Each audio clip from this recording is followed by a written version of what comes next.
Every big moment in my family always came with a script. My sister glowing in the spotlight, and me clapping somewhere in the shadows. When she got the bigger birthday cake, they said, "You understand." When she got the better school, they said, "You're stronger." When she got engaged first, they said, "Your time will come." I learned to smile through the sting, to stand at the edge of her happiness like it was my assigned seat. But at her gender reveal, she pressed an envelope into my hand and whispered, "You see her first." I opened the ultrasound, saw the hospital name, saw the date, and then I saw the patient name. That day I realized something. I wasn't just standing in her shadow anymore. They were using parts of me to build her future. And that's where this story truly began. If you'd asked anyone who knew us growing up which sister would have it all, no one would have said my name. My sister, Hira, has always been the kind of person the world makes space for. Teachers loved her. Aunties adored her. Boys in school hovered around her like she had gravity written into her perfume. I was the quieter one. Not ugly, not invisible, just background. The girl who helped carry trays, who knew everyone's secrets but never got asked about her own. Our roles were assigned early, and nobody ever said them out loud, but they didn't have to. Hira, delicate, emotional, needs protection. Me, Nadia, sensible, strong. She'll understand. The first time I felt it properly, I was 9. Our father had brought home one new thing. A shiny pink bicycle. Only one. We lived in a small house with 1,000 small compromises. So one bike was already a big deal. I remember the way my heart jumped when he wheeled it into the courtyard. The way my fingers twitched to grab the handles. How I imagined myself racing down the street, wind in my hair, someone finally shouting my name. Hira squealed first. "Is it mine?" she asked, eyes wide. She was 11, already taller, already more. Everything. Dad smiled like a commercial. "Of course. You'll ride it to school, princess." I stood next to it, looking at the second seat on the back. The tiny metal platform for someone else. "Can I ride too?" "Yes." "Maybe after her." Mom, who was stacking plates nearby, glanced at me with that look I'd come to know well, the mix of tired patience and soft guilt. "Let your sister enjoy first," she said. "You can sit on the back when she lets you. You're good at sharing." I hadn't shared anything yet. I didn't even know how it felt to have something to share. That pattern repeated itself through everything with us. When Hira wanted new shoes, we went to the store. When I wanted new shoes, Mom would say, "Let her outgrow hers, then you can take them. They'll still be nice." When I came first in a class test, Dad said, "Good. Keep it up." When Hira came third, he brought sweets and told everyone, "My daughter is a star." I didn't hate her. That would have been easier. She wasn't a villain. She gave me half her snacks sometimes, borrowed my notes, cried on my shoulder when she had fights with her friends.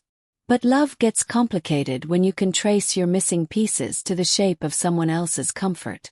By the time we were in our 20s, the world's script for us was clear. Hira was the bride. Whether or not there was an actual groom yet didn't matter. Everyone just assumed. Hira would marry well. Hira would have beautiful babies. Hira would give my parents everything they deserve. I was the backup plan. "You'll always have a place here," my mom would say when I was stressed about work. "If things don't work out, you can stay with us, help us, be with us." Sounded like comfort. It also sounded like, "We're not expecting you to have your own life." Then life brutally gave me my own twist. At 28, after a series of bad dates and worse almost relationships, I met someone who was good, steady, kind. Not a movie hero, not a disaster. Just safe, real. His name was Saad. We met at work, not in some rom-com meet cute. He brought me coffee when I was drowning in spreadsheets. He remembered my cat's name before my middle name.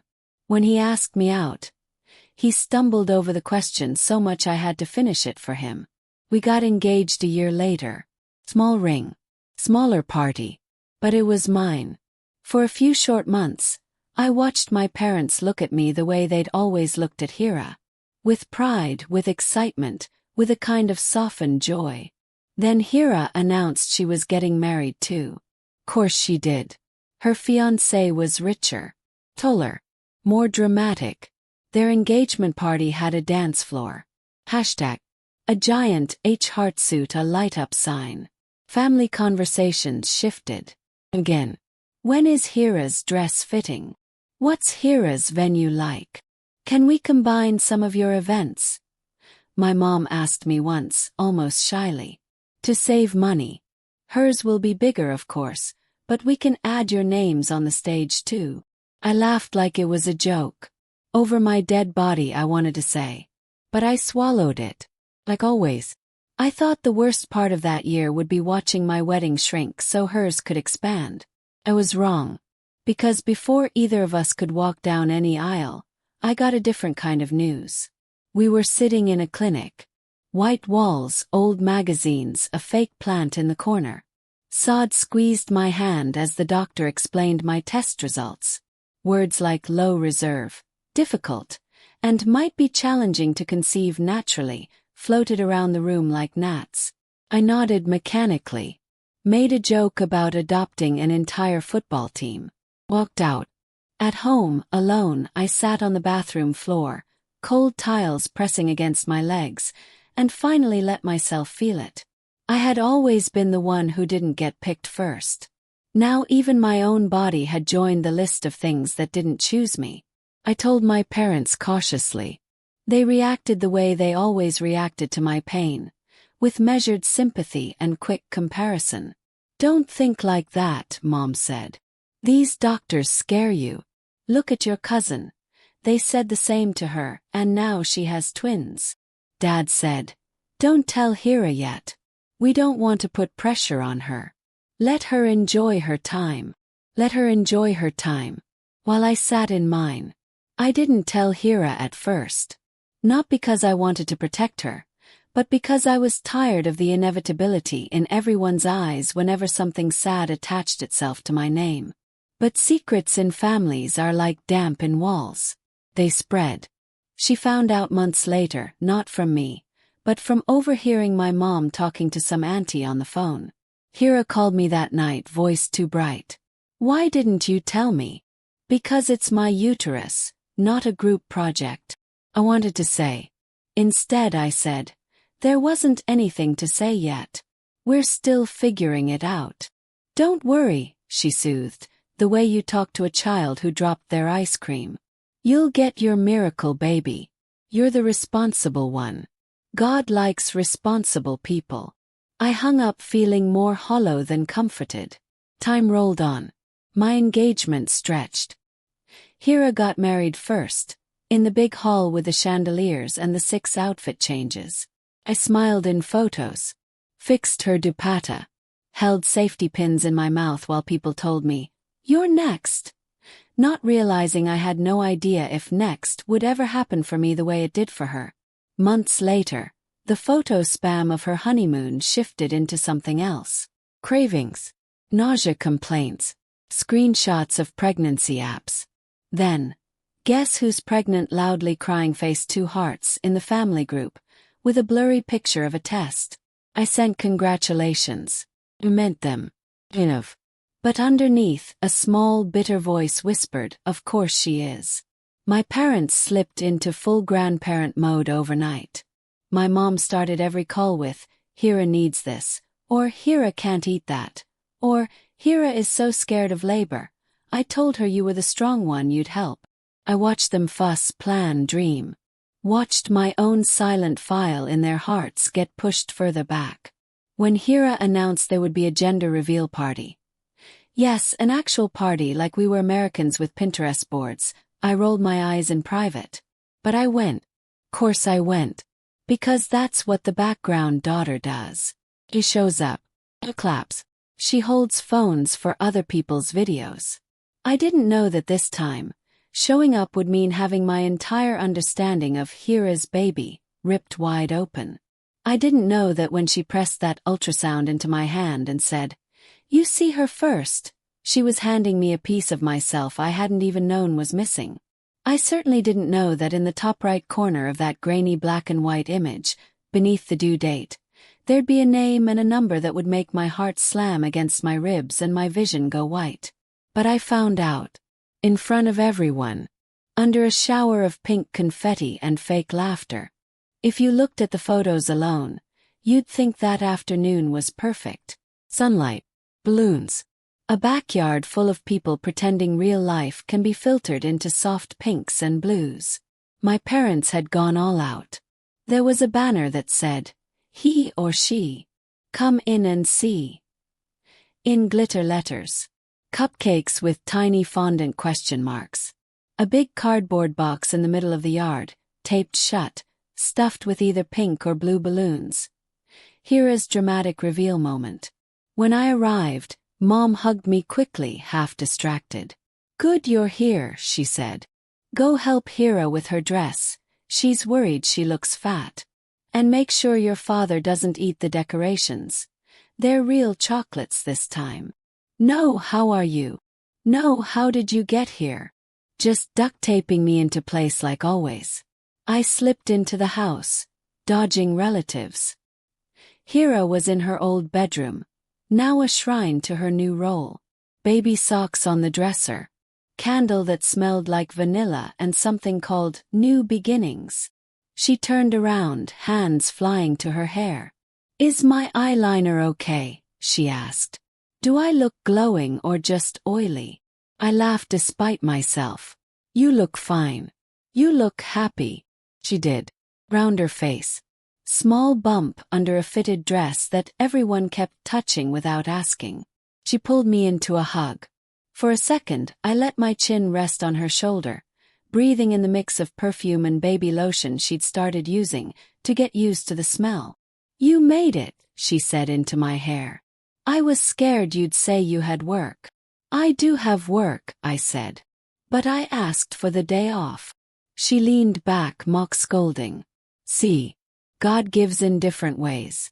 You got a job that lets you take days off." I got stretch marks. Smiled. The joke landed halfway. Downstairs the garden filled up. Cousins with cameras. Aunts with comments. I hovered, doing what I always do. Holding bags. Removing plastic from platters. Directing people to the bathroom. At one point my mom pressed her phone into my hand. "Here," she said. "You record the reveal. You have a steady hand." Course. I'm the tripod.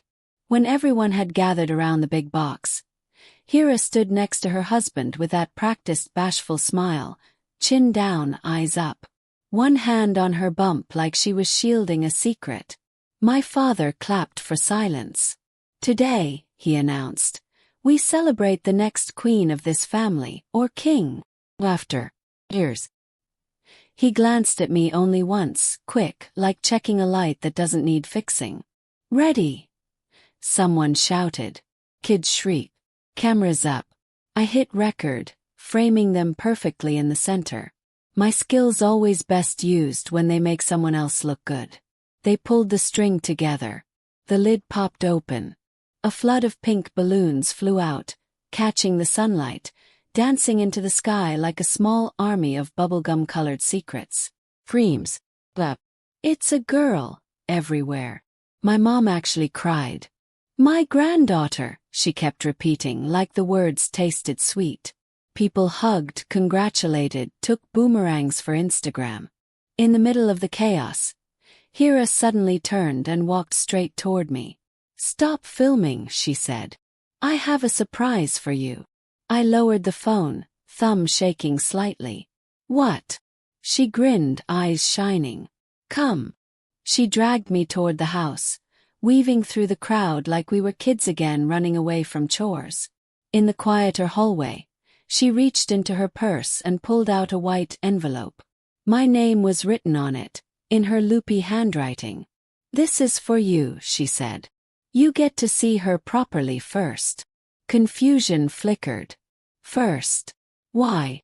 Because you're my sister, she said like it explained everything. And because, well, just open it. I slid the ultrasound printout out carefully, the paper still slightly warm from where it had been pressed against her. I've seen enough of them online to know the basics. Grainy shapes, ghostly profiles, tiny limbs.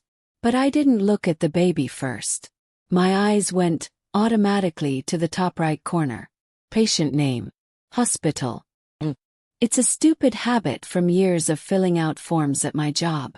My brain always checks the metadata before the content. They're in tiny sharp letters. Patient. Nadia, our surname. For a second my brain froze.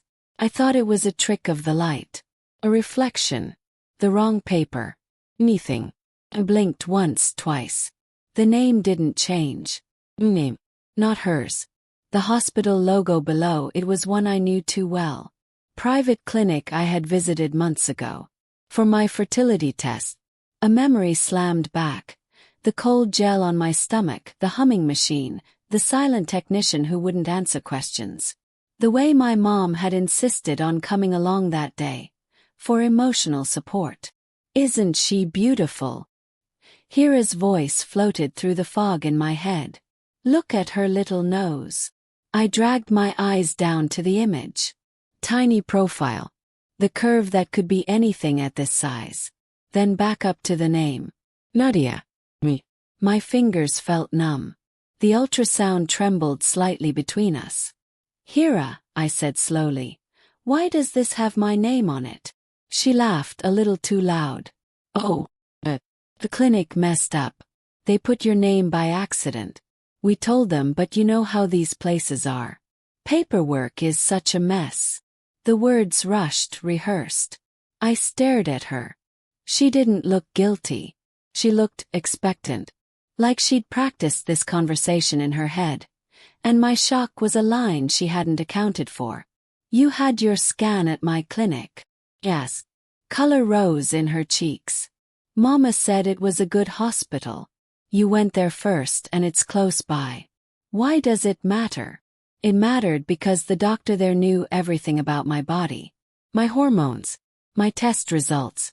My low reserve. It mattered because, when we'd had that long, humiliating consultation about donor options, my mother had been strangely quiet. Asking soft questions like, so eggs from the same family, that's allowed? I remember the doctor saying, legally if everyone consents, yes. But it's complicated. Emotionally. Ethically. At the time I thought the conversation was theoretical.